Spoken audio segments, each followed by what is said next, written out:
Hallelujah. Bwana Yesu asifiwe. This day I'm blessed. The Lord is my personal Savior, Jesus Christ. Hallelujah. Amen. I want to start by saying thank God for Pastor Washington and his wife Grace. They are very close friends to me, and they are very loving to me. Hallelujah. Amen. I see their admiration, the life they live. I admire this life. Amen. Praise the Lord. Amen. They are elderly people, but they live like young people. They live like youth. Praise the Lord.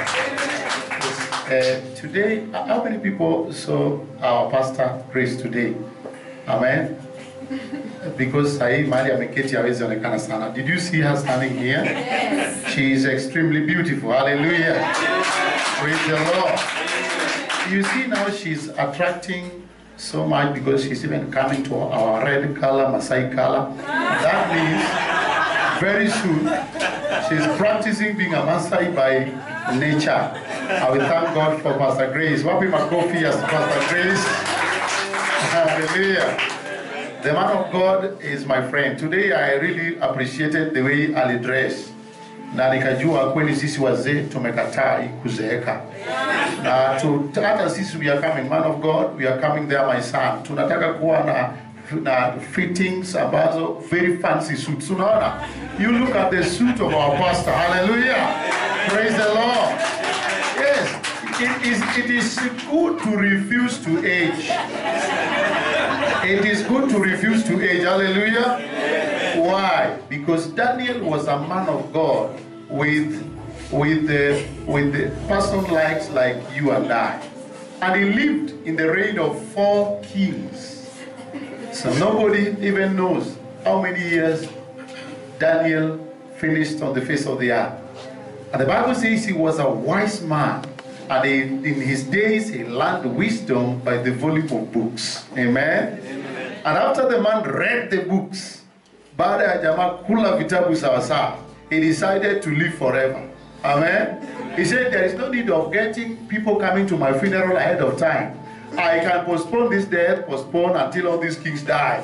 Then I will rest if I like. If I don't like to rest, I can stay. Praise the Lord. So our man of God is going to that level. God is lifting his grace. Amen. He's a good man. I thank God for Pastor Tom. He's my favorite. I was sometimes asking myself a lot of questions in Kajiado. When I was born, I didn't know how big my shoes will become, and I thought it's going to be a little problem to have somebody that when I don't have a pair of shoes, I'll run to. But now, now I don't have any problem. Praise the Lord. Amen.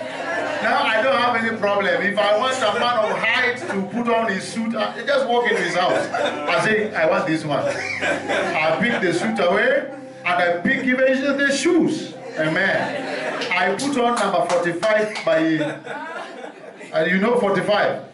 45, we call it 10. But look at Kenyeji. That is the one we are using. That's now the one. I have now a pair. Hallelujah. So at least I have a favorite pastor in the house. Swap him a coffee and to this one. He's a giant. Akipiga makofi anafungua vidole. Because makofi hiyo peke yake inatosha sifa. Hallelujah. So if you have a sick person in this house, it's only because you have not been listening to Makofi or Pastor Tom. You have gotten healed. Ungepona kisirani kitambo. Bwana Yesu asifiwe. I thank God for our son who has just spoken the word of God here in the morning. That was extremely wonderful. The Lord bless you, my son, for encouraging yourself in the Lord. Because in this world, you don't wait for people to appreciate you. We need to teach the church the 10 commandments of living in a hostile environment. Yes, one of them, never wait for appreciation. And that's what the man of God was talking about. Amen. Yes, in the environment of godly life, you don't wait for appreciation. You do what you have been commanded by God in a divine assignment, and after doing it to the best of your knowledge, you walk away. Amen. Praise the Lord. Amen. Amen. Amen. But as for us, we choose to appreciate this man for what God has done through him. Hallelujah. Amen. Because raising up people who will accumulate the wisdom and the knowledge that you insert in their mind is not easy. We, in our land, I don't know, here I think you guys are good. In our people, they rise up one day and say, we have a red Bible. Our Bible is red, actually. It has a red cover. Naitwa Biblia Sinyati. Biblia Sinyati. Sema Sinyati. Sinyati ni takatifu. Kwa hivyo kama hujui Kimasai unaweza ongeza hiyo. Praise the Lord. Na hiyo Biblia yetu ikiamka tu, watu wetu wanapoamka tu wanasema, siku moja anasema mimi nasimama hapa leo kutaka kutoa matangazo kwamba mimi ndio pastor ya kanisa ile itasaliwa kesho. Hapana hii. Na kutoka saa hii kama nakutana na mimi ukisalimia mimi pastor, mimi atakubali. And they don't allow the teachings to continue. But Jesus said that if you continue with my teachings, 8:35, the book of John the Gospel. If you continue in my teachings, then you are truly my disciples. Then you shall know the truth, and the truth shall set you what? Free, and you shall be free indeed. Now that is the freedom that I desire. Praise the Lord. Bwana Yesu asifiwe. Amen. Jirani yako karibu. Yeah. Our church is a glass cathedral. Wapi makofi ya kanisa letu. Praise the Lord. So our church is glass cathedral. We are the double number of what you see. Because if we look at our side, you can see the exact person like you on the mirror. Praise the Lord. So in the kanisa la Wamasai, we have to bring Wamasai hapa ndio tuwe wengi, because we Masais are not very many. Tukiwa double, I have now gotten something here that we will do in our place to double our number. Are you hearing what I'm saying? Praise the Lord. So this is a glass cathedral. For heavenly sake, hata kama ungekuwa na mapepo tafadhali usipingirike hapa na kupiga teke na samaso, because here we only listen to the teachings. Amen. And when you listen to the teachings, then you shall be truly Jesus' disciple. And then after being a disciple, you shall know the truth, and the truth shall set you what? Free. That is the freedom that I need you and I to accumulate in our lifestyle. Amen. Praise the Lord. Bwana Yesu asifiwe. Na mimi ni mhubiri wa kelele kidogo, kwa hivyo unanisaidia kupiga maana ya Pentecoste ni kelele takatifu. Praise the Lord. Yes. Siku moja one of the violent police officer came to Isinya where we were preaching in crusade. Maana sisi wa Masai tunapenda mahali at least imefunguka tunaenda juu kidogo. Bwana asifiwe. You remember we hate this gravity. Tungekuwa tumeenda. Now akasema huyu mchungaji, akasema huyu askari, kwa nini tunapiga kelele na tuko karibu na police station?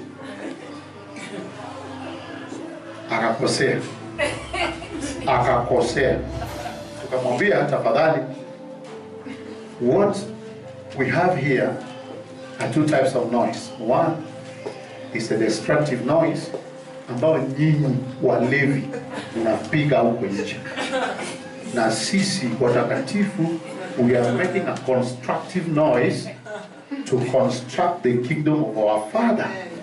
So you that is against this one, we think you belong to the other one. So give us 45 minutes. If we finish making this constructive noise, we are coming for you in that station. Na nikamwambia, I swear to God, nitakupigisha magoti mbele ya wenzako. Na alipofunga kazi jioni akatoroka kwa station. Because we knew we were going there, because we don't fear people. The spirit of fear does not belong to us kabisa. We hate it.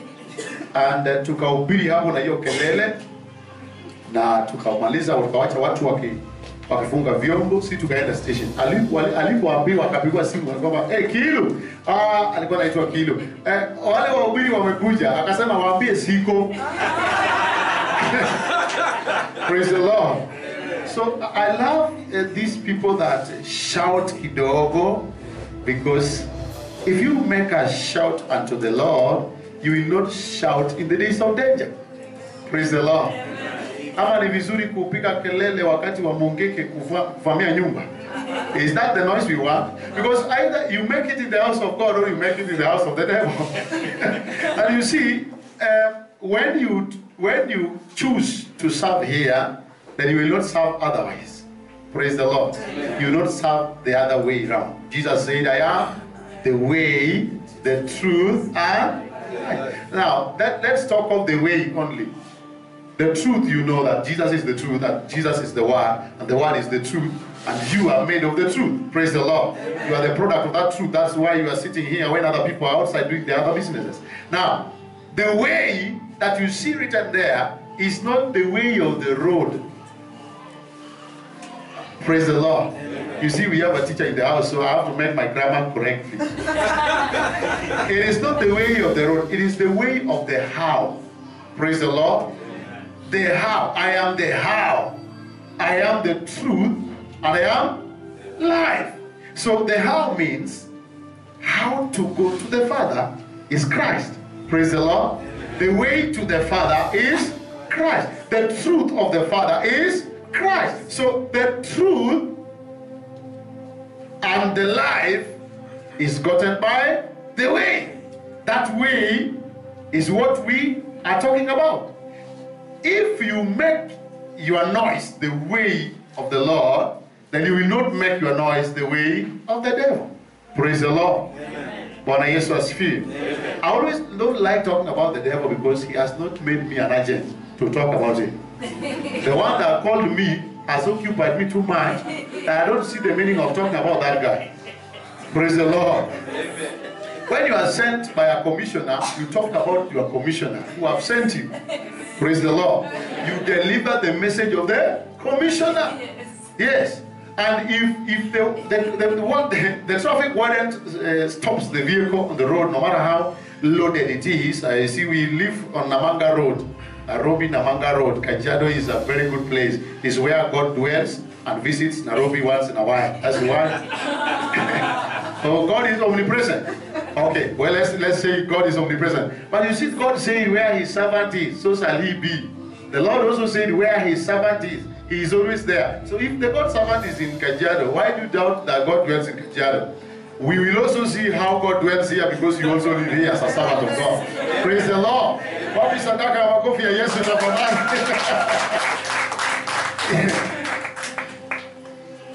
Where we dwell is a highway from Nairobi to Arusha or to Dar es Salaam.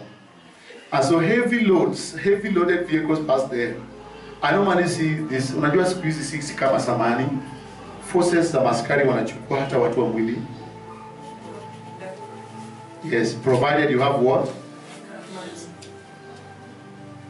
So, mutu kadogo.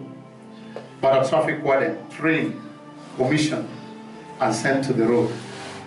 Signs. Hana bunduki. Hakono karatasi kadogo. Akafai. Akalamu hapo. Akofia krabu. Anasimamisha gari zito sana. And it stops there. Why? The position of power where he is commands and demands the obedience of the driver. Praise the Lord. Ukiondoka uende, does he care? He doesn't. He just records down the number plate and he calls the police ahead of you and you are arrested. And the car, the vehicle will be police station in custody as you also go to the custody. So both you and the vehicle will be in the custody at the time. Are you hearing what I'm saying? That means even your boss will have nothing to do with you after that because he said he knows you are a disobedient servant who does not obey the authority. And what you caused him was a loss of his business. Are you hearing what I'm saying? So the Holy Spirit might be despisable in the humanity life. Amen? Amen. The pastors and the evangelists, the apostles and prophets, and the teachers of the word of God No matter how they look small in the sight of man, they matter in our life the most. Praise the Lord. And that's why I started by saying I thank God for the man of God, even for giving me an opportunity to stand here, because this is a real loaded spiritual vehicle. That somebody cannot trust you with his loaded spiritual vehicle and you drive rough. Amen? Amen. And you drive rough. Especially me, I don't know him. Especially me. There are things you talk here and I catch your shirt and I sit you down. Even before the people, because number one, the responsibility of a pastor is to protect the flock. There are things I don't want the flock to hear. Praise the Lord. Amen. Amen.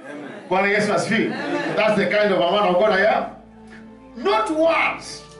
Siku moja mtu mmoja aliposifu mke wake sana katika crusade, na tulikualika yeye katika crusade ya Cornerstone Faith Assembly when I was preaching there. Akasimama akasema huyu mke wangu you're the best woman in the house. Akasema mambo mengi. It was a good one because romantically what qualifies you to be a husband is when you know how to praise your wife. That was a good one. But was it to be on the crusade? Kama basi yeye sio yeye alitengenezea mke wake crusade, I had to sit him down and tell him now we take over from there, because we did not come here to see the beauty of your wife. We came to preach Christ. Hallelujah. And Christ was crucified and raised, and the Bible says he was risen from the dead to take the offense, take the sin, take the sin of the world. You see what I'm saying? Are you seeing the sense? So it is good to speak any other thing, but on the pulpit we really watch what to say. Amen. Amen. Praise the Lord. Amen. Because the man of God has just finished to say, this is an office. God is an office. An office has every chain of command of direction. Amen. Amen. I was a police officer, and I don't know by foundation of kwamba mtu yote aliye mbele yako, those who came ahead of you, you have to obey them by unalima wakipita unalima salute. Ndio ishara ya utii, ishara ya kuonyesha ya kwamba you submit to them.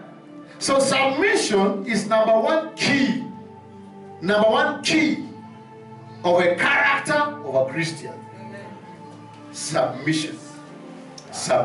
Amen. Amen. Many marriages are breaking because of failure of submission. There's no amount of the beauty of a woman that can keep a man in the bedroom. Not at all. Not at all. A lot of women that stays with their husbands, if you look at them, sometimes you wonder how they approached the marriage. Wow. They're not very beautiful. They're not very much beautiful. Sincerely speaking.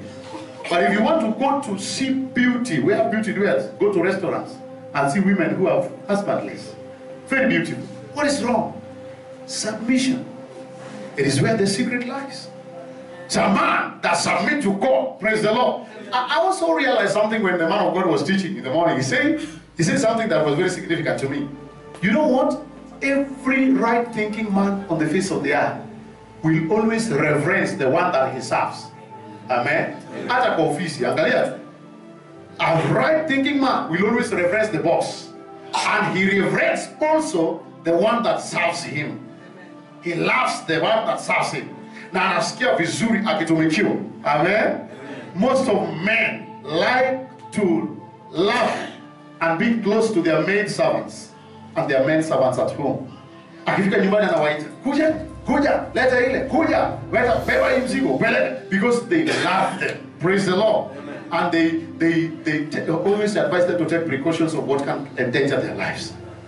But the one that always link in the same level with the man, he always fight him. Have you seen it?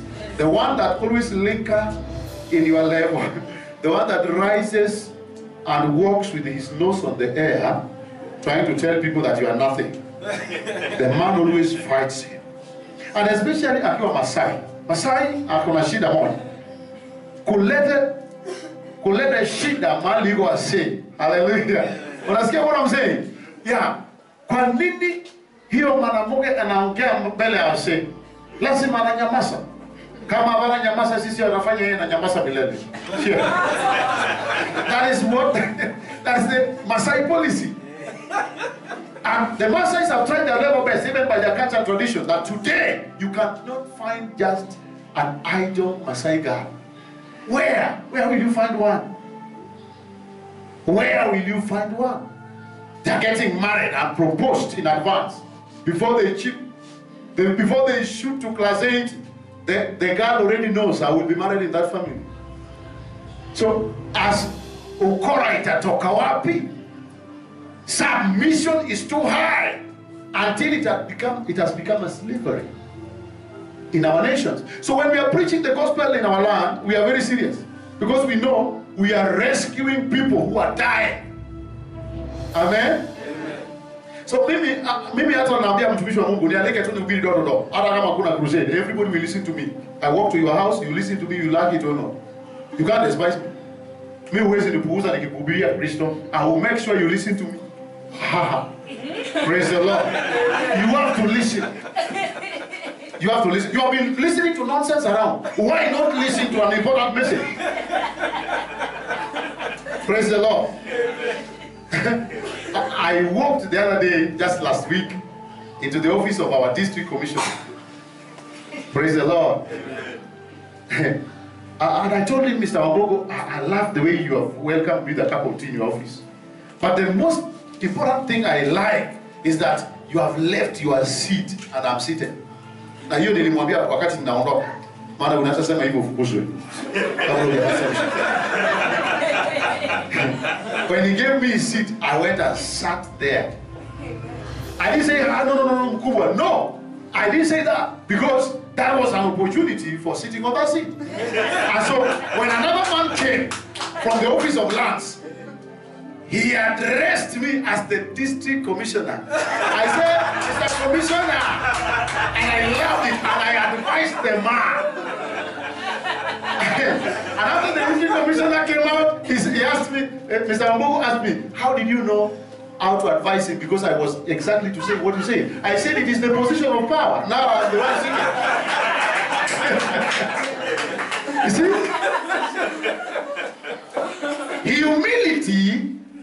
Humility is doing what God says.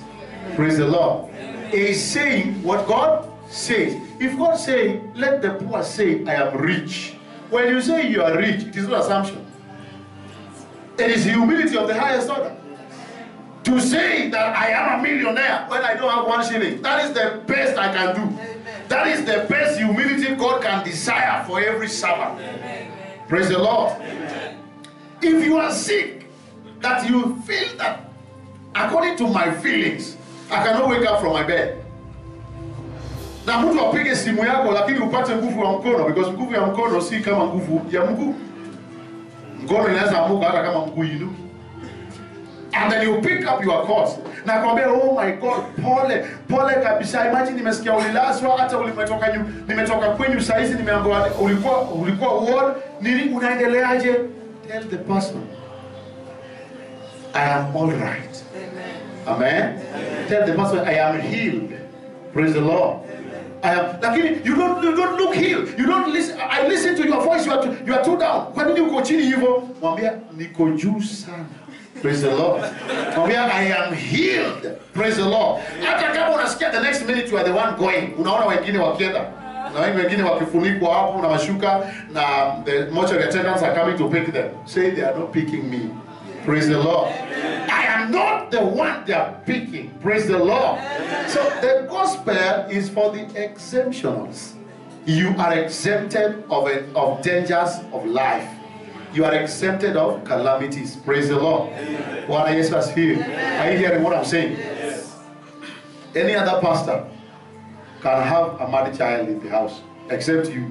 Praise the Lord. Amen. Amen. Amen. Any other pastor can suffer, and they will call us and we go and we help them except us. Amen. Amen. Yes, we don't know why they are suffering. That they are suffering does not mean we should join them in their suffering now. You see, what I'm saying is, when they are suffering, let them suffer, because that is our work, that we go and assist them. Praise the Lord. That is now our work. We get a job. Because we carry their solution, we carry their answer. Praise the Lord. But as for us, they will never come to they never come in the day of our calamity, because that day will never appear. Praise the Lord. I'm a positive man. I really like to speak positive, so just get me right. I love you for this. Amen. Praise the Lord. Sema Yesu. Leo nimefanyika mwana. Nimehesabiwa haki. Yote yamepita. Nimekuwa kiumbe kipya. Hallelujah. Ya Yesu makofi. That is always my favorite scripture. Nothing will let it come out, will steal it from my mouth. I will always speak it, because if God spoke it and rescued the whole world, how much more will I need to speak it? Amen. Amen. Praise the Lord. Amen. Yes. There is this thing that scares me the most. Kwa kanisa la mitume wanaomba na wanasoma neno na wanachukua hatua ya kufungua wengine. Praise the Lord. Amen. Kanisa la leo lina wateja wa waombezi na wa kuombewa, na wao hatua inachukuliwa wao kukombolewa. Do you see the picture? These are two contrary directions.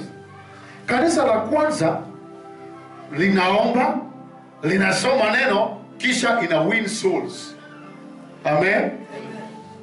Kanisa la leo linaomba na kuombewa na kusilimishwa.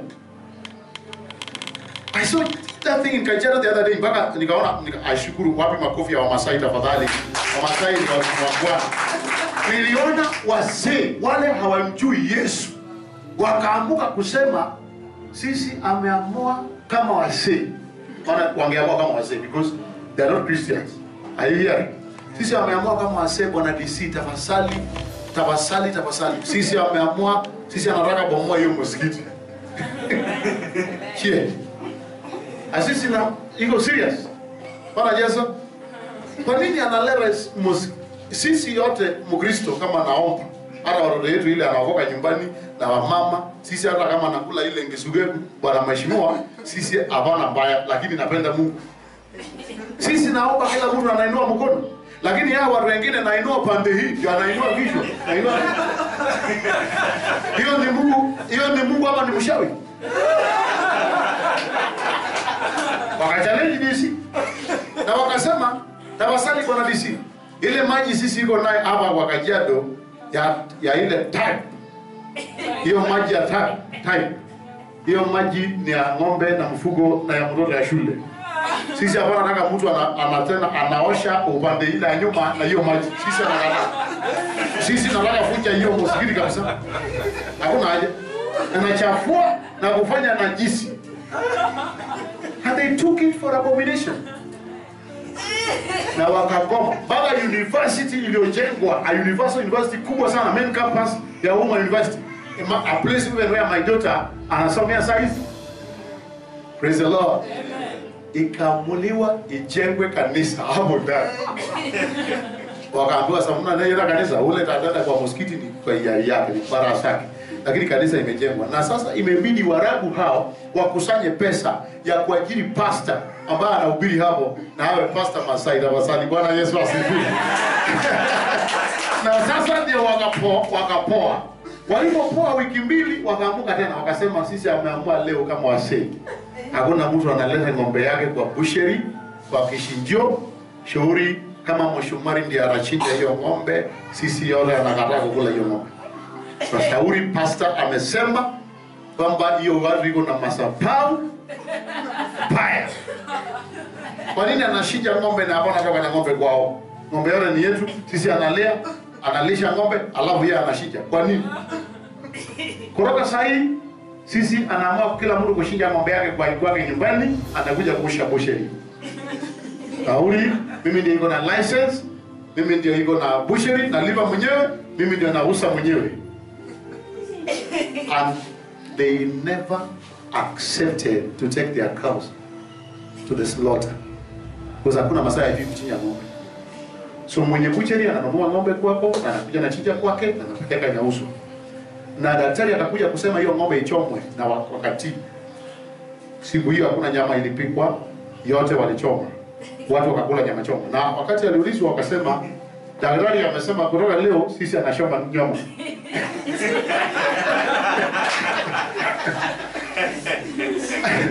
And most of them just know what they're doing, but they take their ignorance to be a perimeter wall.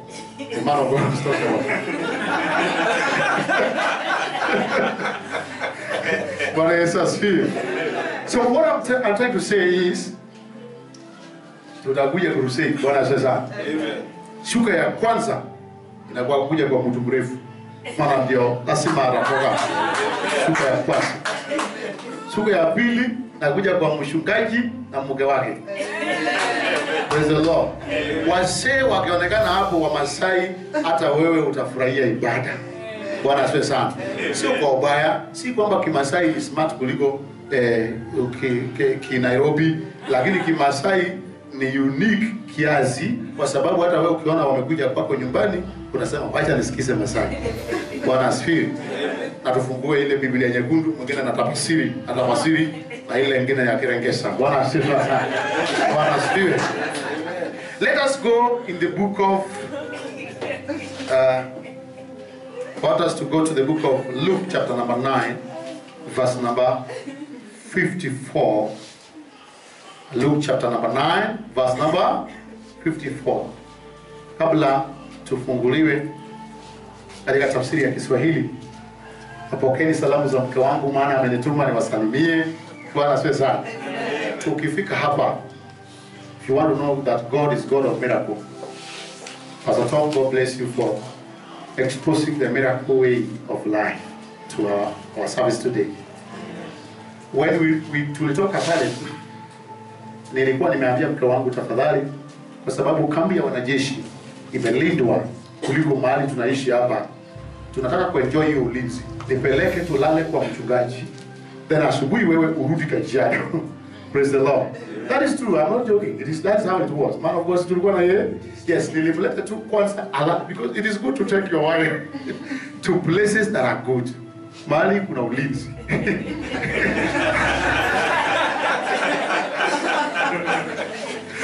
Nikamwambia tuende kwanza mahali pana ulinzi, tulale tu hapo, tusikie ulinzi usiku, then in the morning you can go back to Kajiado as we go with the man of God in the church. So tukitoka kwa nyumba, tukatoka pamoja, tukifika hapa yeye alikuwa amefika Kajiado. Bwana Yesu asifiwe. Is that not a miracle? Yes, exactly saa 4:02 alikuwa Kajiado. Sasa hizi tumefika tu, tunajua worship kidogo, naona message ananiambia greet the church for me, I'm in the church already. Praise the Lord. Napenda huyo mama. Bwana Yesu asifiwe. Yes, maana at least alilete mzee. Bwana asifiwe. Yeah, alilete mzee na akasema aendelee yeye akiwa hayuko. It's really good to trust other people with what mostly belongs to you, because the kingdom is about trust. Na anapenda hii jamii, so akaniambia niwasalimie na niwaambie sehemu yake nimebeba hapa. So wakati nitatoka hapa, mtumishi wa Mungu ataongea na yeye, kuna ujumbe yako nayo kuhusu wa mama. Anasema anataka wa mama Kajiado. Na kama watakuja Kajiado, Kajiado itakuja hapa. So uchague mapema. Yeah. Kajiado itakuja. Bwana asifiwe. Yeah. How many people have seen the scripture? Do we have Kiswahili interpretation in the house? Luke chapter number 9.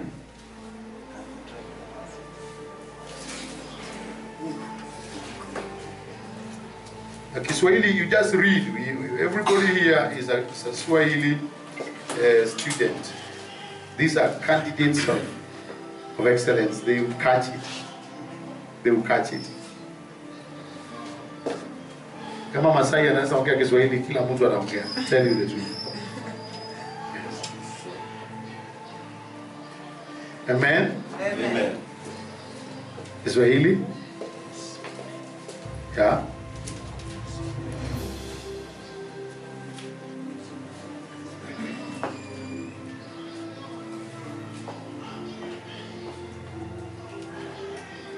Let me read in this interpretation around them so we listen to Kiswahili.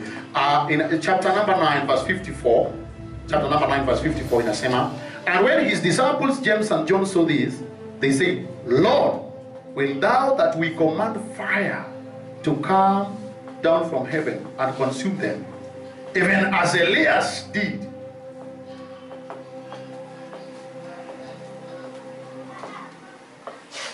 Let's begin pale juu from 52 inasema, and from 51 and it came to pass when the time was come that he should be received up, he steadfastly set his face to go to Jerusalem, and sent messengers before his face, and they went and entered into a village of Samaritans to make ready for him, and they did not receive him, because his face was as though he would go to Jerusalem.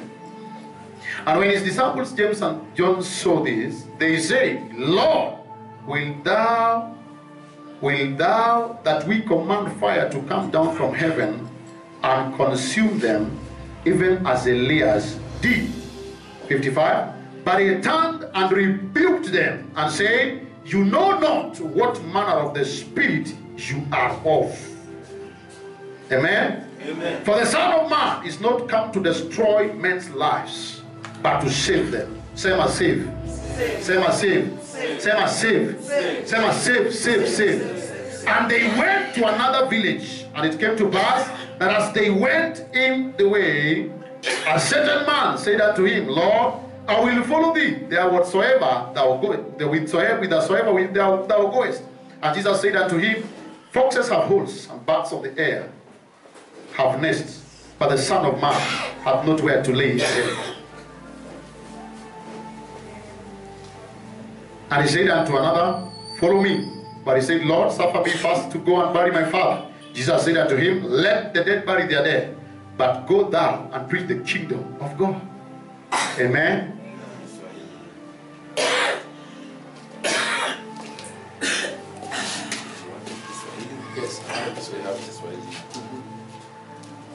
Luka 9:51 nasema, ikawa siku za kupaa kwake zilipokuwa karibu kutimia, yeye aliukaza uso wake kwenda Yerusalemu. Akatuma wajumbe kutangulia mbele ya uso wake. Wakaenda wakaingia katika kijiji cha Wasamaria ili kumtengenezea mahali. Lakini wenyeji hawakumkaribisha kwa vile alivyouelekeza uso wake kwenda Yerusalemu. Wanafunzi wake Yakobo na Yohana walipoona hayo, walisema, Bwana, wataka tuagize moto ushuke kutoka mbinguni uwaangamize kama Elia naye alivyofanya?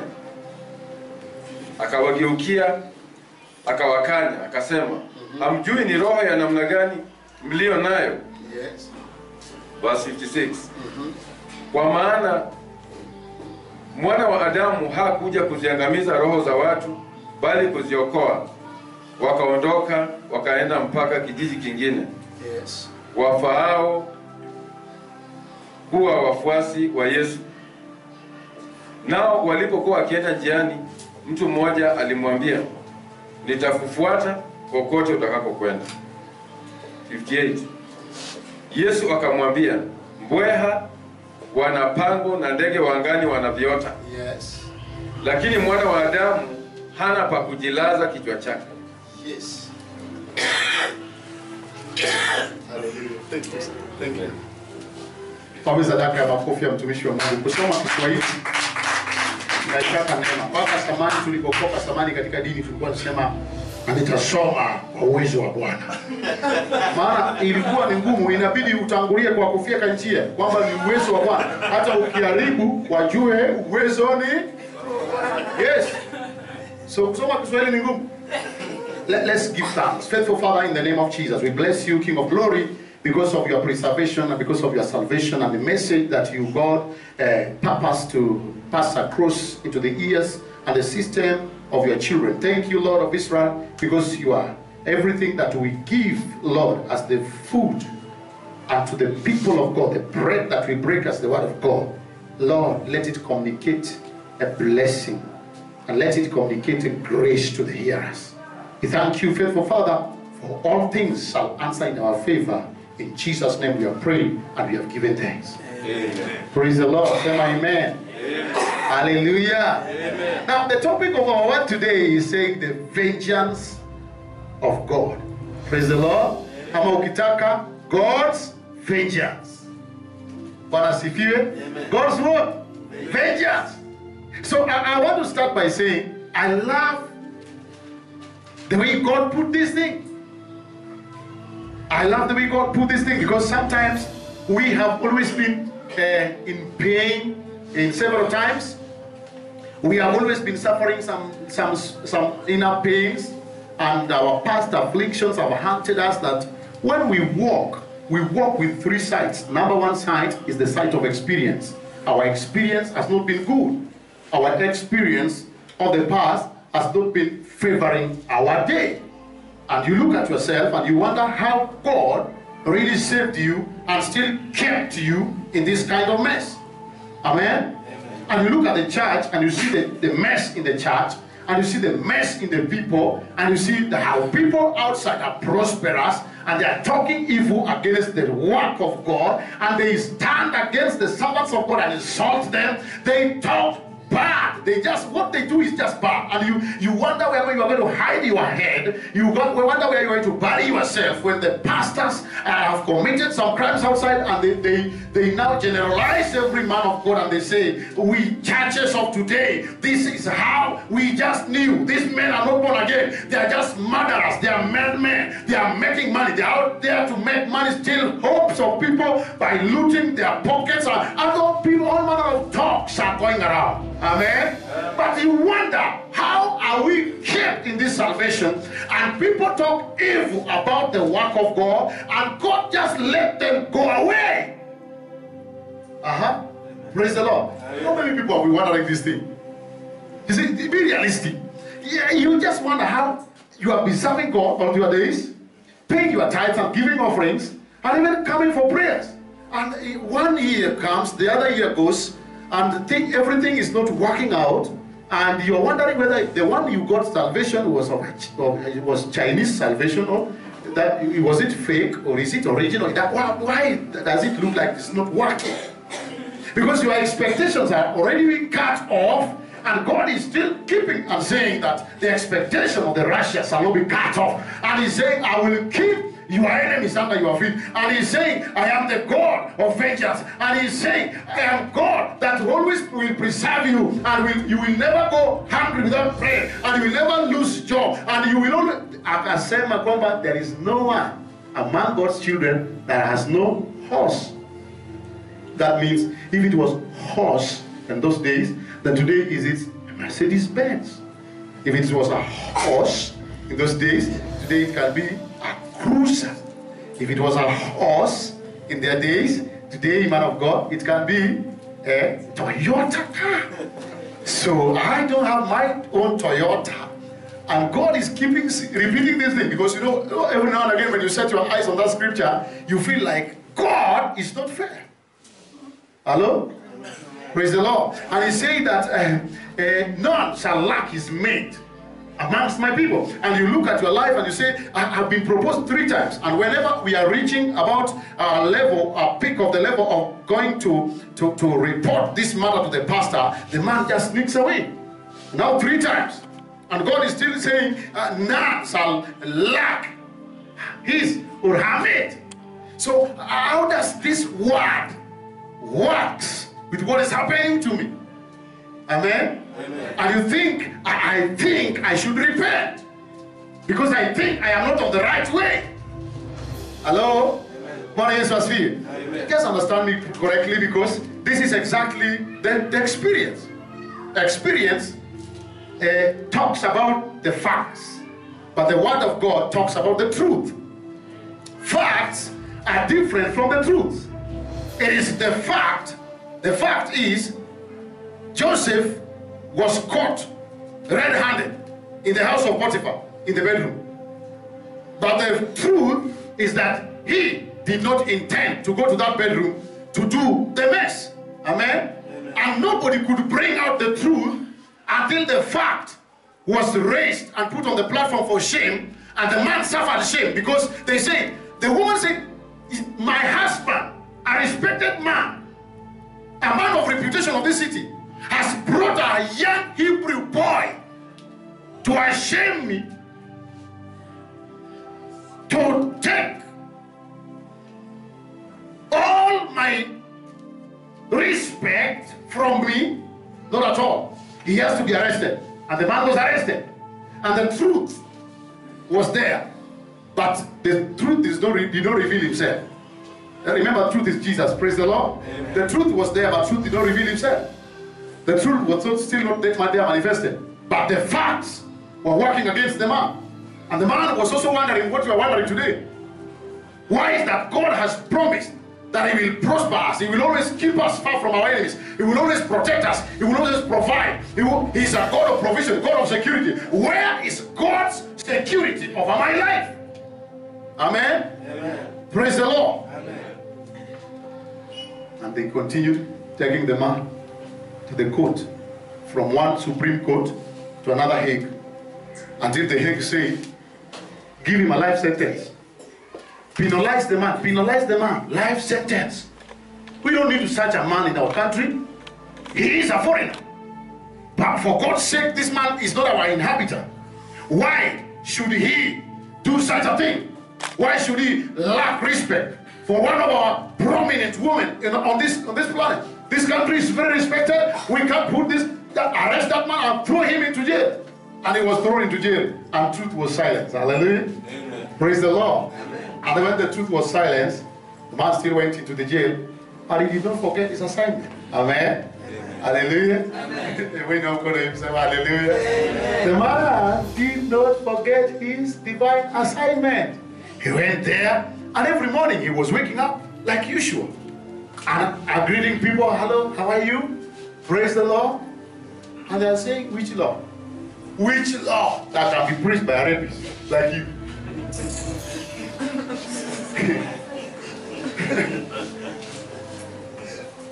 Which law? And the man is asking, is there anybody that had a terrible dream in the night? Is there a horrible dream around? You do what with the dream? I want to interpret it now. He said, which dream? You interpret my dream. I better keep it for myself. If dreams can be interpreted by murderers and criminals like you, we will all go to heaven and you will remain in this jail. They slandered the man. They flattered him. Let me tell you the truth. Some of the things, the Bible says that there are some of the things that were not written in the Bible. Because if everything that happened even in the days of Jesus would have been written in the Bible, there would have not been place to find for the stone of the Bible. So you can also look at it. The scandal that was with the man. Every magazine is written. The head of the magazine, in that title, the magazine, the same the Hebrew what? The Hebrew rapist in town. And everybody want to buy the magazine and want to buy the idea. They're looking at it and they're saying, this man, hey, these Hebrews, how are you to Malaysia? And no Hebrew from that day was employed in any royal home.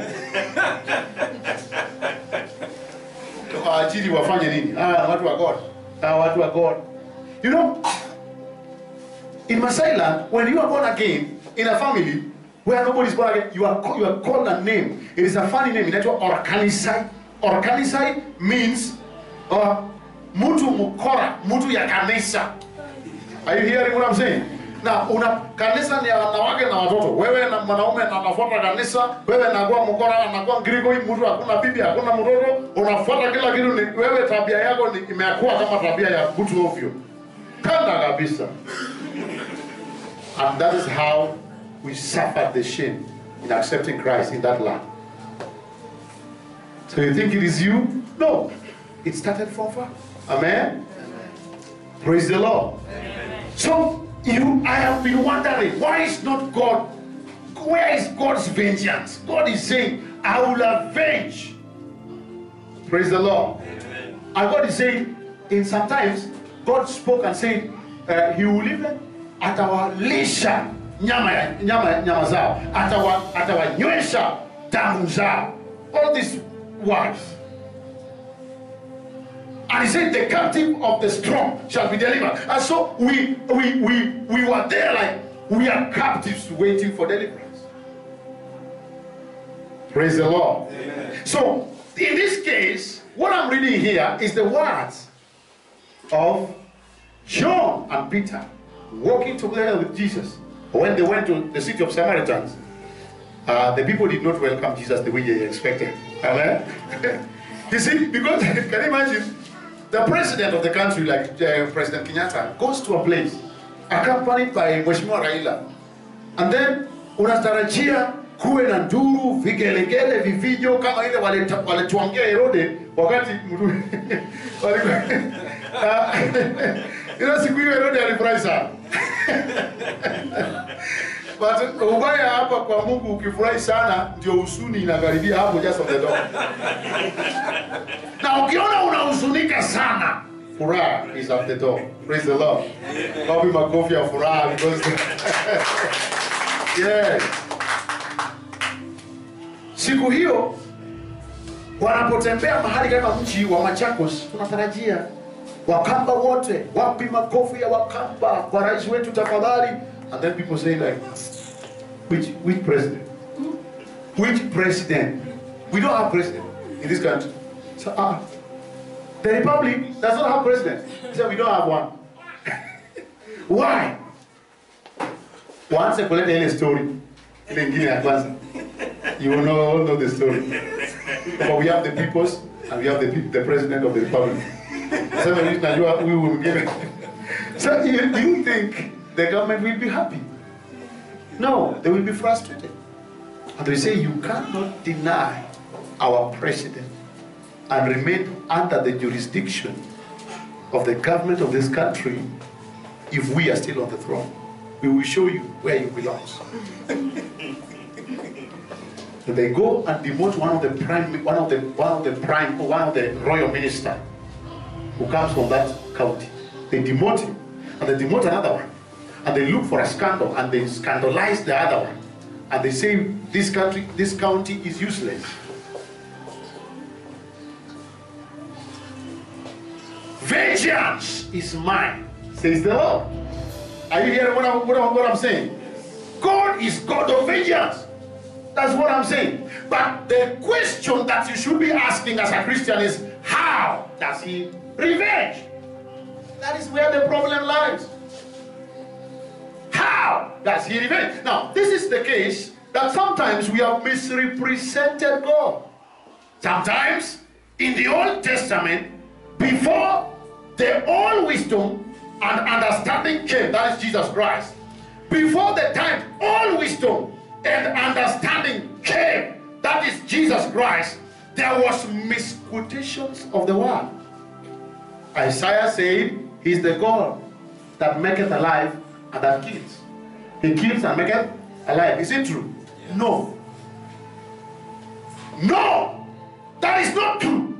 And Jesus came to differ with that opinion. He said, when they asked him, Sir, if Elias is a man, a mere prophet, who will call fire from above to burn all these guys, the 450 prophets of Baal that were competing against your God, how much more your Savior, the master of the new covenant, would you allow us today to practice this thing? Hallelujah. Amen. Allow us now. They were ready. And let me tell you, Peter was no joke. You know the story of Ananias and Sapphira. Everybody knows this story. Praise the Lord. Do you think Peter was a small guy? Peter was not a small guy in the gospel. He was a man known. Angepewa nafasi siku hiyo, ungeshanga. I'm telling you, Peter is a no joke. He was the man that was the rock, but the church was built upon that foundation, that the gates of hell could not prevail. That was Peter for you. And Peter is asking just a little permission. Yeah, you see, he was to do it personally without requesting anybody. But now they have the master here. They have to ask for permission. Amen? Amen. And they said, Master, are you out of your mind? In other words, are you really thinking right? Kama Elia, kamutu tu, kanabii tu, kasamani, kaagano la kale, anaisaitisha moto alime wa jamaa, waondolewe. Na sasa wewe ni Bwana na mfalme na uweza wote, serikali mzima ambayo ilitabiriwa katika siku za Isaya 9:6, andiko nasema na katika mgongo, katika begani mwake kuna serikali mzima. You are saying that tuachilie hawa watu, tupatie nafasi kidogo. Jonah na support, Jonah anauliza ama ni aje Jonah anasema we are ready. Kristo aondoke kidogo tu. Kwa jamaa wangeona moshi. Hallelujah. Because wakisema fire. Hallelujah. Na ingewateketeza na watoto wao. I'm telling you, wangeangamia siku hiyo. Akatobo shikaya. Wangenena na ndimi kidogo, fire could have fell from above. Upon them. Amen. Amen. Hallelujah. And I like that. Na sasa sisi wa Wamasai, hapo ndio tunadumu.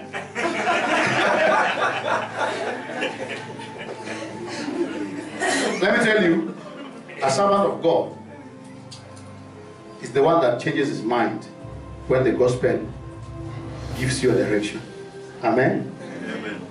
Just of recently, Pastor Grace knows this story. I was accused by a lot of Muslims in Kajiado that it was not even possible for me to walk out of my house very early in the morning kama watu hawajaamka vizuri niende town kwa miguu. The Chief Inspector of Administration Police wa Kajiado, mshirika wetu, aliniambia I'll be offering gari ikipanga kazi, wewe ukiamka kwako watakuchukua wakena na wewe. You need a very tight security right now because a Muslim guy came and faced us in the meeting live. But yes, I see. It was how do I call it? Ni ile life encounter. Mtu anakuattack. That, how do they call it in Psalms? In Psalms 91, they say the arrows that fly at noonday. You are hiyo ni adui ambaye hakuogopi. Yes. Hiyo inasimamia adui ambaye hakuogopi, anakuface life kama mchawi anakuambia unasema wewe umeokoka. Okay, we shall see. Anakuambia life na mnaishi na yeye. Anakuambia we shall see. If you live in this estate, I'm not a witch. Anakuface life. So what this guy came, na hapo ilikuwa imekatakatwa na the counselor that was there in the reign of those days, wakati walikatakatiwa hizo plots, alikuwa ni Muislamu Korea. Na aliwapatia plots.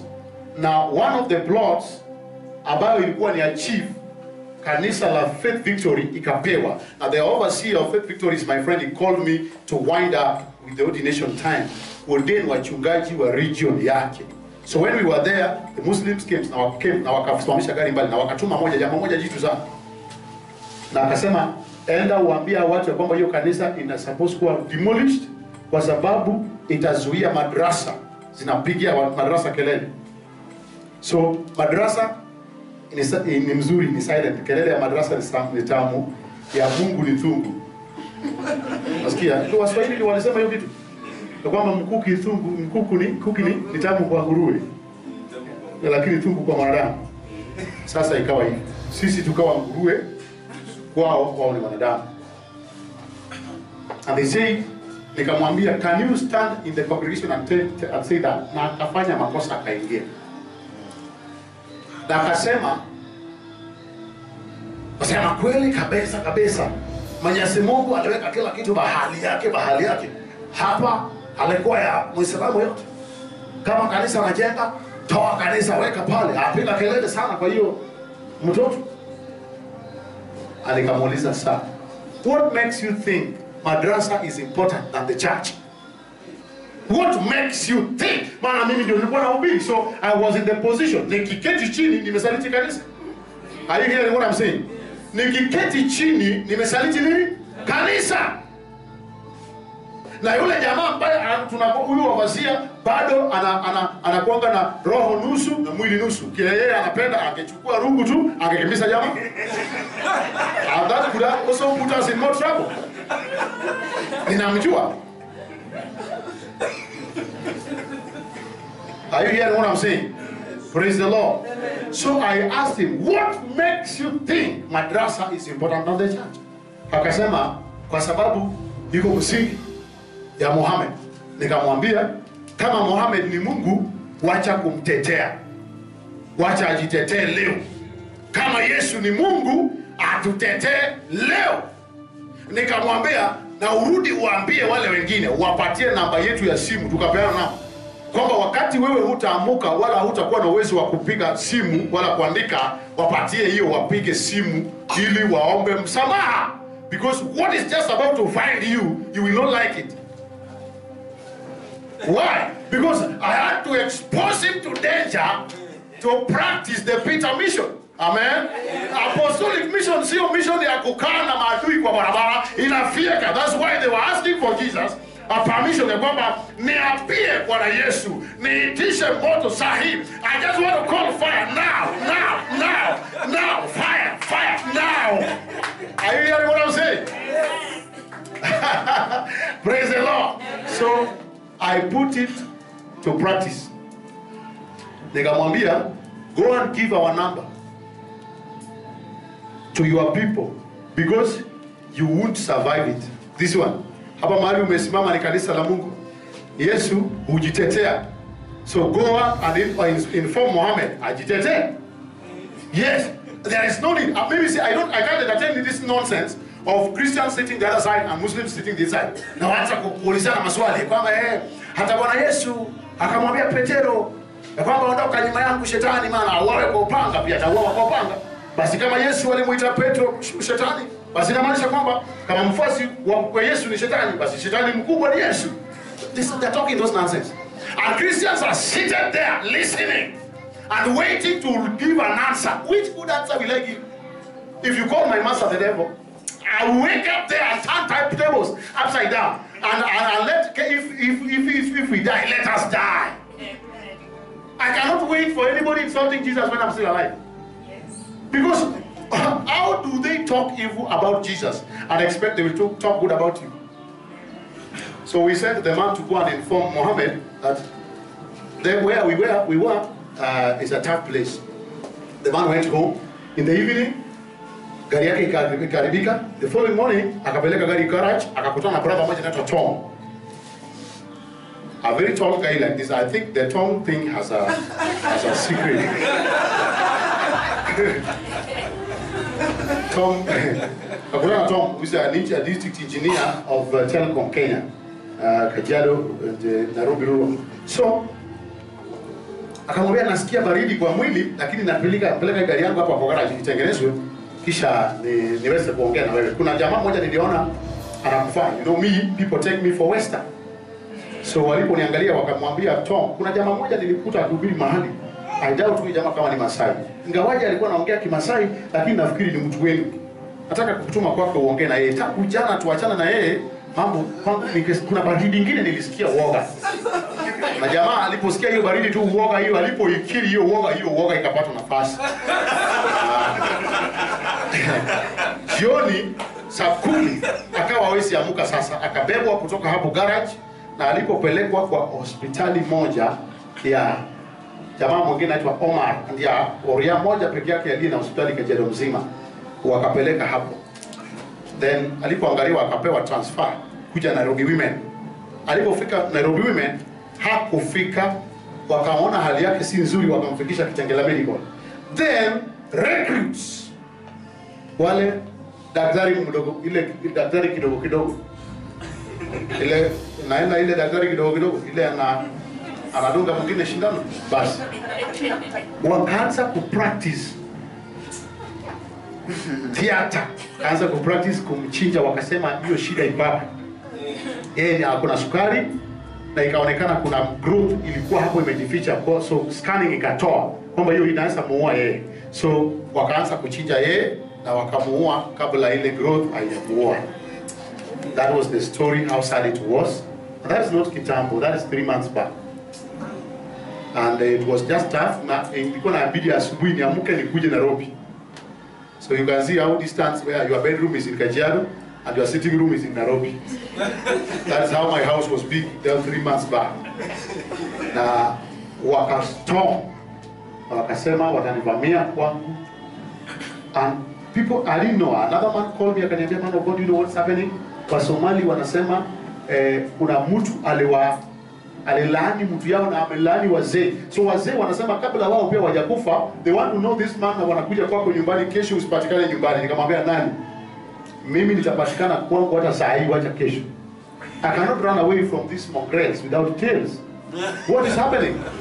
Any man that does not believe in Jesus Christ is not having the correct mind. These people, their head is not correct. I cannot be a correct man running away from incorrect people. Akasema ni ukweli, si pozuri. Then nilipokuwa kipeke yangu nikajiuliza, vipi wanaweza nivamia? Nikasema wakinivamia watakutana na laiti ya malaika wengi wasiohesabika. Bwana asifiwe. Then the following day wakakuja wakutana mama kwa gate. Mama akamwambia mzee hayuko, lakini ukitaka kuingia kwa boma haina shida, wacha niingie kwa boma niitane Munyongwe. Yes. Hapa kwetu trespass. We are not sharing anything common with you. Mke wangu is tall, anatoshana na tall. Anasikia? Yes, mke wangu is a tall lady, so akaangalia na giraffe anointing, akasema this woman ni jeuri kama ile mzee. So akarudi for reinforcement. Then before they reach, pastor mwingine anaitwa Bishop Pulei akasikia mambo imeumana. Askari wakakuja kulichukua kuandika statement. Then nikaandika statement. Waliposikia niko hapo kwa CID kuandika statement, na kwa CID ya Kajiado iko karibu na court, they came and they stormed the place. So ilibidi hiyo kesi pelekwe sasa hizo kotini ndio watu wasolve hiyo mambo isi accumulate rant. Mapastors waliposikia hiyo kitu, mapastors wakajaa hapo and they came in full force, na wale wamekuja hata hawakuwa mahali ile kitu ilikuwa inafanyika. So they came and they said, okay, 205, we had a fight with these people, so now they have restarted it again. We want to see where they are taking us. Wanataka nini? Waseme. And there were people who are ready for physical war. And mawe ikaanza kukusanywa, and I told them, you people should not be doing all this, because it is not your concern. Kupigania Mungu. God says vengeance belongs to him. So by that particular moment, even after this man was buried, because he was just buried the same day, they don't keep people when they are dead. I like that one. There's no need of keeping a dead person. If the man cannot resurrect, you see, you better resurrect him and raise him up and he go for a job. I am the guys. And if he has escaped responsibility, then there is no need of delaying that such a person. Bury the person on the spot. Hello? After that, we solved the matter by saying, tunarudia ile maneno. I told them the reason why I spoke that which they think is a curse is because the work of the pastor is to protect what? The flock at all costs. We protect the children of God. We couldn't let them be just dismantled from that place. And I said again, we are not going to quit out of that place. So anybody who still wants the same road, let him come. And they said Wakristo wamekuwa wajeuri. So we stayed on Jeuri side, and they said they are staying on waiting for vengeance side. When I came across this scripture, praise the Lord, amen, I repented. Why? Because God, Jesus was God, and he rebuked the ones that wanted to call fire from fire. Are you listening up to there? Yes. Amen? They are ready to call fire to finish these laws. And the fellas were to get finished, I'm telling you. It was no joke. And Jesus said, he rebuked them and said, know you not the spirit that dwells in you. Amen? Amen. In other words, if they were trying to threaten Jesus with Elijah, then it means if Jesus would have been there in the days of Elijah, he would have rebuked Elijah, not to finish those people. He said, the Son of Man did not come to destroy. Hallelujah. Amen. Praise the Lord. If I were you, I would have been a good amen. Hallelujah. Amen. The Son of Man did not come to destroy. Amen. But he came to do what? To save. Now, if every Christian business would have been business of salvation, how to save? How to save? How to save? The church would have been a better place. Amen? Amen. Hallelujah. Amen. The church would have been what? A better place for everyone to come. All witch doctors and murderers should make this one their church. Praise the Lord. Amen. They should make this one there. They should be the members. One of the biggest usher that should be here was supposed to be a yesterday murderer who is converted. Amen? Amen. So when he sits here, he tells murderers, say, you people don't know me. I have murdered this, I have murdered the other one, I have murdered that, and today I am here praising Jesus. You people should come. And when they see him, they run to the church and they say, hey, God that have saved this murderer. Praise the Lord. Amen. That is the Lord that we grant for salvation. Salvation is safety. Salvation is preservation. Salvation is a keeping power. Amen? Amen. But in the Old Testament, they misrepresented him. They knew him partially. Amen? Amen. They suffered from famine. And they called for his help. And when he came to help them, they say he has provided for us. So he is Jehovah Jireh. That means God the provider. They never knew the other part of him. And when there was fight and battle in the land, and the innocent people were shed their blood, and people were slaughtered, and even small children and the pregnant women were being killed, clashes all around, they called for him, and he gave them peace, and they say he's Jehovah Shalom. That means God of peace. They never knew another part of him. He brought every situation for a revelation. And he gave them the word for a revelation for their situations. And every situation that you go through is provoking God for another chance, another page, another appearance, that light may dawn on your steps. Amen? Praise the Lord. Amen. Praise the Lord. Amen. Vengeance is mine, says the Lord. Amen? Hallelujah. Amen. Hallelujah. Amen. Know you know that the spirit that dwelleth in thee,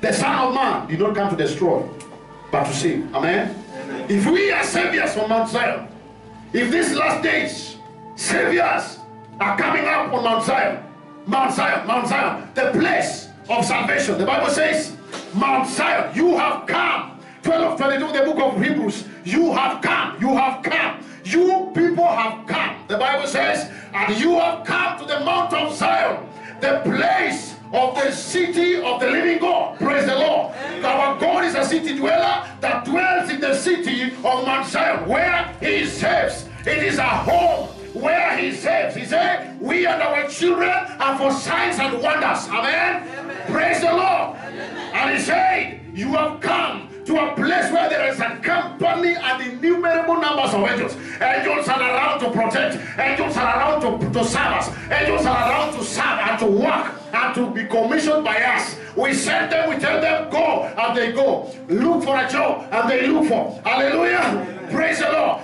Through the protection of the night, and they protect you. You live along the road and a street where people are being attacked every day, but they never come to your house.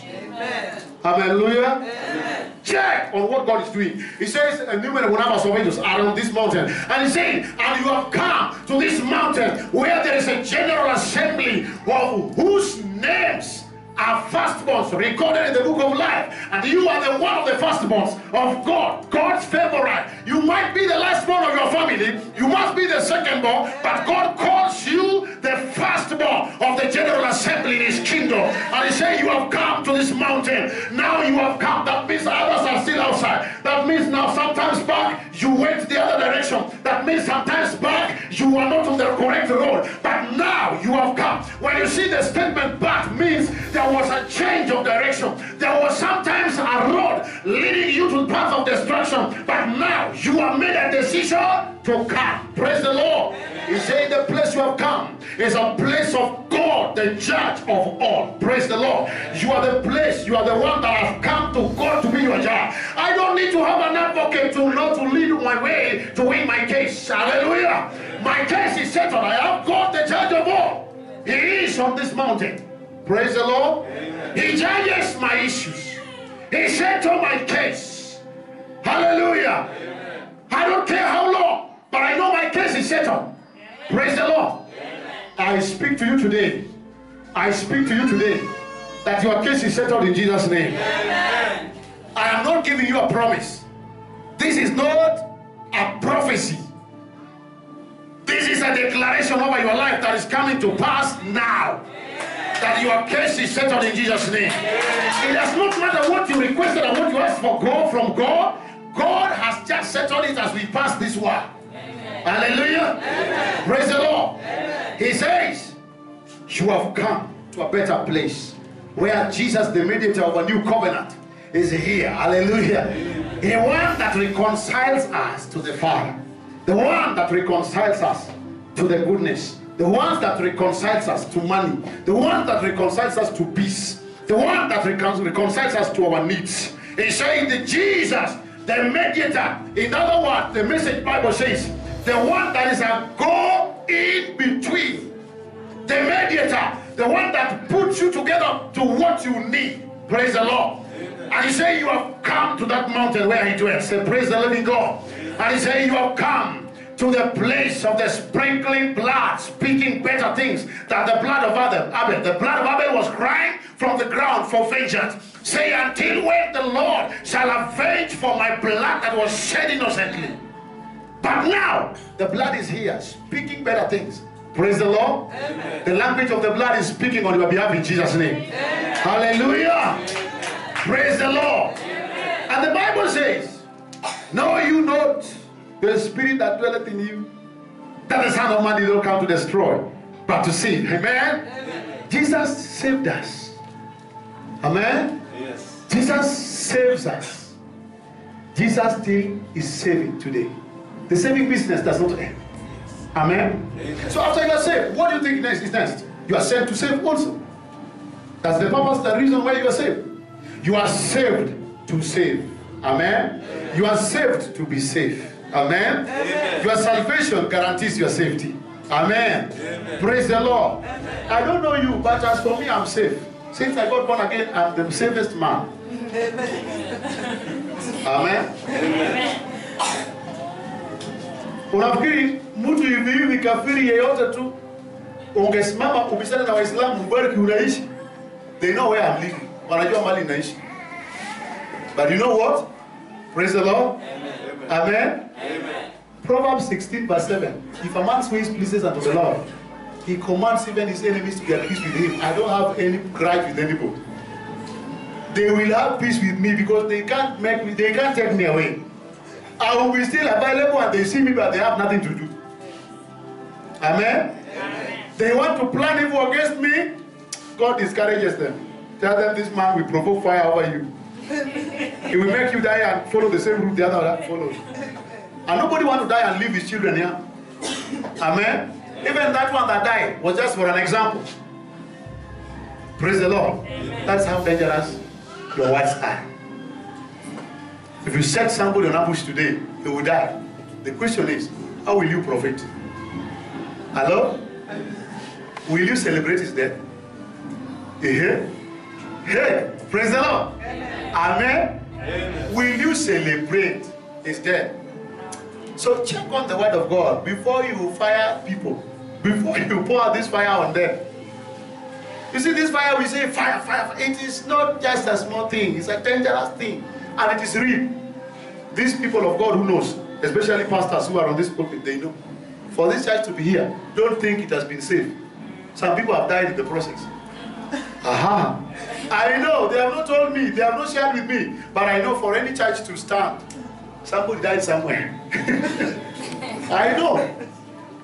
They are very cool when they are on the pulpit. But then when they kneel down, they are dangerous. One of the dangerous weapons we have in the country is a Christian. A born again person, a man, a servant of God who stands in the gap will kill you. Don't joke. Usiseme no nilikuwa nasemanga utani mchungaji lakini sasa imefika tu makati nilikuwa na joke tu ilikuwa ni jokes. Don't say my jokes.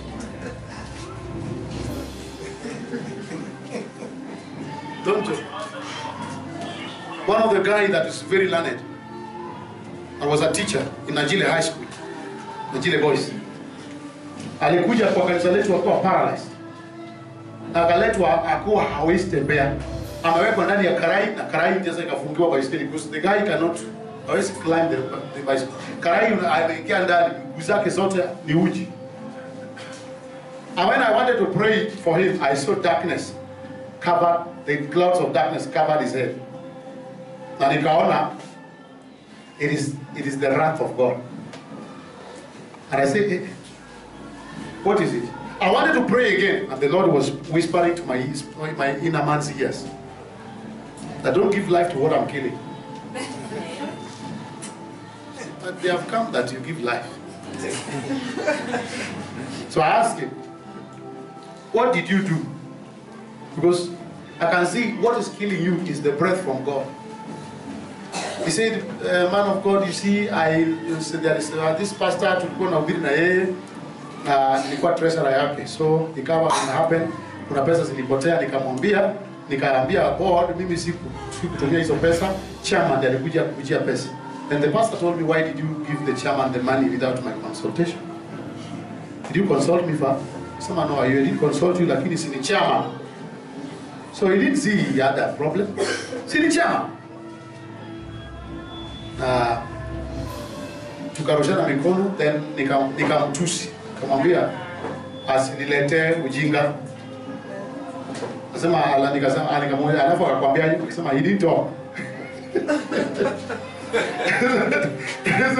The pastor decided to listen. He didn't talk because he kept his words for him. Alafu then baadaye nilipompigia simu hakuchukua. And baadaye akaniambia he was still praying over that matter. So mimi nafikiri hapo ndio mahali shida yangu ilitoka. Maana huyo pastor ni mtu alinipenda sana na sasa hivi mahali ninafika kila kitu imeenda mbaya kwa maisha yangu. Nikamwambia, let me pray over your life. But I don't want to do prayer like any other people who have prayed for you and you have not woken up. Huyo pastor hapo, sema ni wa kanisa gani? Kwa Dominion Chapel. Nikamwambia, we are going there. So nikamweka kando. I pray for other people. After releasing the people, tukamweka kwa gari, taxi. Ambia, pelekeni Karai. Karai iwezi kuwa taxi ya mtu. Hiyo ni mauti mbaya. Kufia ndani ya Karai na wewe ni mwanaume, that is a wrong thing. Tena hii Karai ni ya plastic. Ingia kwa taxi tukaenda. Kufika Dominion Chapel, hiyo pastor alipotuona alitoa machozi. Hiyo machozi ilipatia jamaa nguvu za miguu. Praise the Lord. Jamaa kasikia mahali ameketi anaanza kupata nguvu na ana sweat na hatujaongea. Nikamwambia man of God, tumekuja. Then wakanipa nafasi kwanza, walikuwa na men's fellowship jioni, nikalima injili. Nikapatanisha hiyo injili na mapatano ya msamaha. Hallelujah. Amen. And the pastor accepted. Akasema ni kweli we should reconcile. This was a good man that I loved. and they gave out money, pesa ya kanisa, na unaona vile watu kanisa inapigwa hapa nje, sema pastors wanakula pesa. So baada ya watu kufanya project na wanaweka wanakoroka hapa, and then pesa yote 1250 inapotea, and then anasema yeye ni alipatia chairman, na he does not see it as a big deal. Na muuliza anasema sasa ni chairman ningefanya nini? And so I saw it was a deal katikati yao, so I said I was praying na litusi, nikaona siwezi tusi yeye, I will be more weaker than him. So I prayed about it, and I knew where the man went to pray, that is where things got destroyed. Things went out of hand. Because these people wanaingia kwa kona kama hii. Sema my friend, kesho unavutwa kazi bila sababu. Wewe ndio umekuja mapema sana, lakini boss anasema umeniangaliaje? Kwa nini nanuka?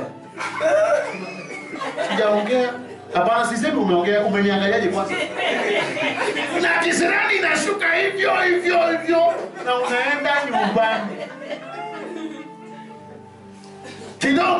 Kidogo tu. Gas inaisha. Maji ya ugali iko juu, watoto wanangojea. Toke nilalia. Kiberiti imeisha. Unga ukiangalia imebaki the last portion. Jaribu kupigia marafiki usema mteja wa nambari uliopiga.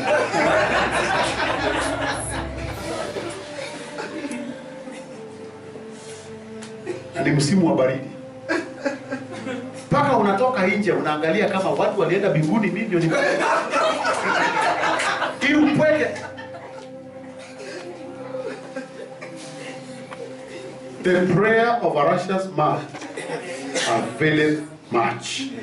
Don't let them pray for your own side. Amen? Praise the Lord. Because you will make them misuse Jesus. Jesus did not come to destroy men. He came to save. So when they pray, you know what? Let me tell you something. In the book of Isaiah, chapter number 44, verse number 26, I think if I'm not wrong, let me check.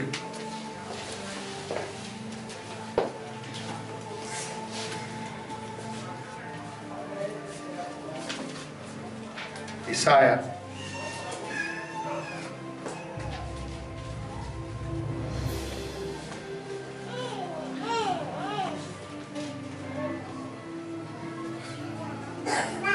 The Bible says in the book of Isaiah 44:26 that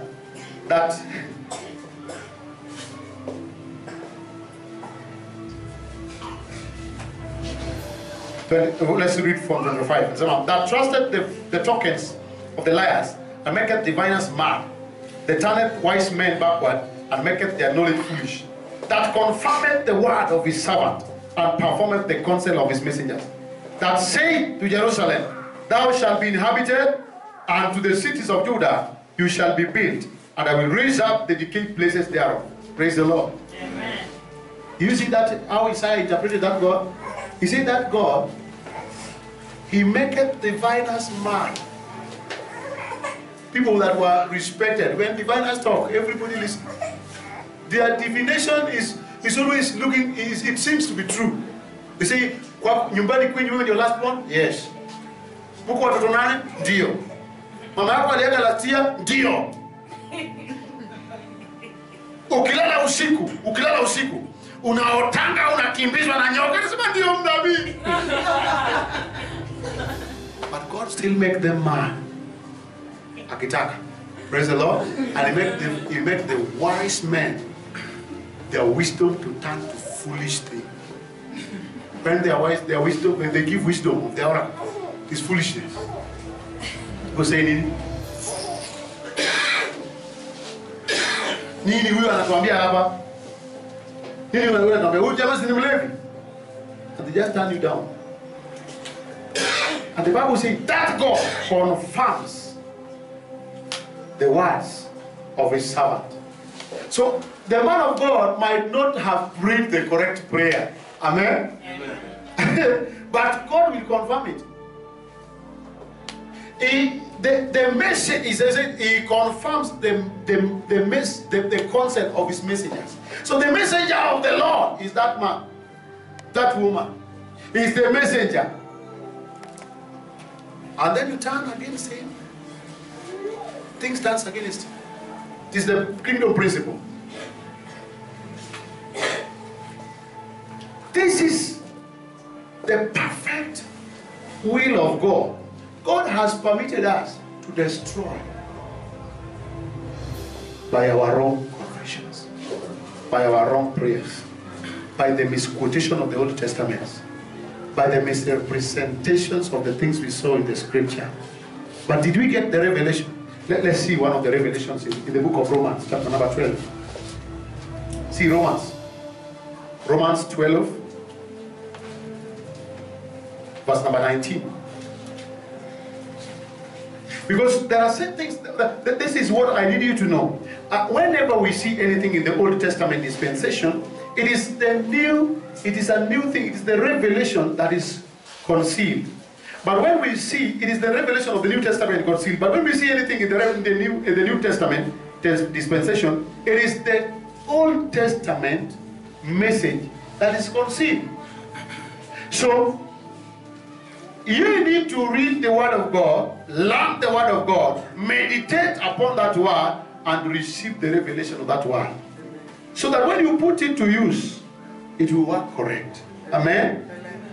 So Jesus is saying, the Son of Man did not come to destroy. And it is true. He came to save. Amen? Amen.